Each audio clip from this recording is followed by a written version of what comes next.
We can't hide from it. Sexual harassment is taking over. It's been going on far too long. We can't laugh it off. Who's the daddy? What I actually think she's trying to say. Making the same old excuses. Boys will be boys. Boys will be boys. Boys will be boys. But something finally changed. Allegations regarding sexual assault and sexual harassment. But she says he's And there will be no going back. Because we believe in the best in men. Men need to hold other men accountable. Smile, sweetie. Come on. To say the right thing. To act the right way. Bro, not cool, not cool. Some already are. In ways big Yo, men, we're and small. I am strong. But some is not enough. It's not how we treat each other, okay? Okay. Because the boys watching today will be the men of tomorrow. What's up, guys? Thank y'all for tuning in. I'm about to go to work, and I just was on Facebook, and I came across the actual ad, the toxic masculinity ad from Gillette, and they just completely committed corporate suicide. Stay tuned, because we're going to unpack a lot of shit for a second. I actually Googled the term toxic masculinity, and this is going to blow your mind. Toxic masculinity, according to Wikipedia and Cooper's, is defined as misogyny, greed, homophobia, and domestic violence. That's it. Those four things. Greed, homophobia, misogyny, and domestic violence. Those four things. Everybody on this planet at some point in time has committed toxic masculinity, if that's the point.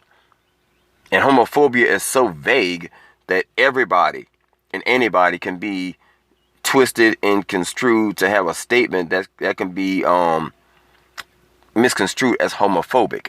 So yes, I do believe that the ad was stupid, and I think that they cut themselves about a foot. There's too many other razor blade companies out there that wouldn't even have the stomach to put out an ad like that. It's not Gillette's place to simply come out and put out an ad like I guess they try to pull a Nike. And what Nike did was they took a situation with Colin Kaepernick that seemed to divide the country, and no one really understood what his situation was and him starting to protest. But Nike's stock went through the roof.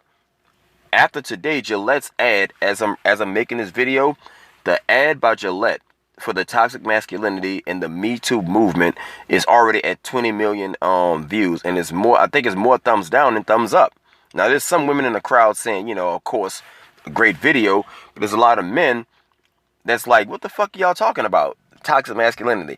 You know, in the video, there's a part that I want to talk about, I want to touch on that pissed me off.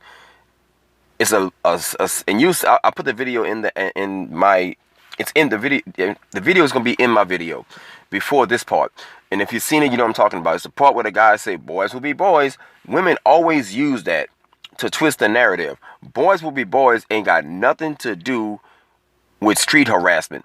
All of this shit started about 15 years ago when you heard sneaky terms like mansplaining, street harassment, stuff like that. Just talking to a girl is considered street harassment. Saying good morning is street harassment. Last year, Me Too movement got to be so costly financially that there was a whole ad came out on Fox Business News that most men on Wall Street are just avoiding hiring women, period. Because, you know, on Wall Street, it's, you know, mostly a male-dominated industry. Stocks, bonds, you know, and finance. And the very few women that are there, they try to completely give them an office like in a hole in the wall, away from so many men. That way nobody could be misconstrued as, you know, saying good morning to the wrong woman and getting an office sexual harassment charge. So boys will be boys, that's from the idea. And I Googled the meaning of boys will be boys, because it's you know, one of those philosophical phrases where when boys are, you know, wrecking cars into walls, boys are getting their clothes dirty. They playing in mud. They doing shit little niggas do. Boys will be. My son. Oh my God, my son tears up so much shit. My little 6-year-old Cameron is out of control. He kicked the cats.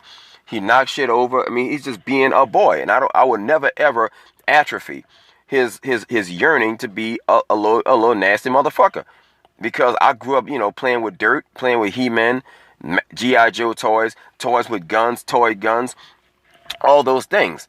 And now they're making it seem that it's rape culture. So many people have come out and completely debunked the whole narrative of rape culture. We don't have rape culture in America. We don't. We don't have women's pay gap either. At the end of the day, there's too many women, and especially female people who came out. I'm doing a lot of videos on this stuff, man. Pay gap, wealth inequality, and all that stuff. And at the end of the day, these are jobs that women don't want to do. Do you realize last year in 2018, the lesbian violence, like lesbian on lesbian violence, skyrocketed because this whole new movement of women who hate men so much to where now these women are cheating on each other. Just last week, a stud, Kirsten Watkins or some shit like that, when the Saints, who that nation, when the Saints beat the fucking Philadelphia Eagles, this stud beat her girlfriend up to the point of no return and put her dog in a microwave. Toxic masculinity, more like toxic femininity. I'm out. Peace, man. They lost my money. I ain't shaved yet. I'm gonna get some razor blades, and guess what brand it won't be?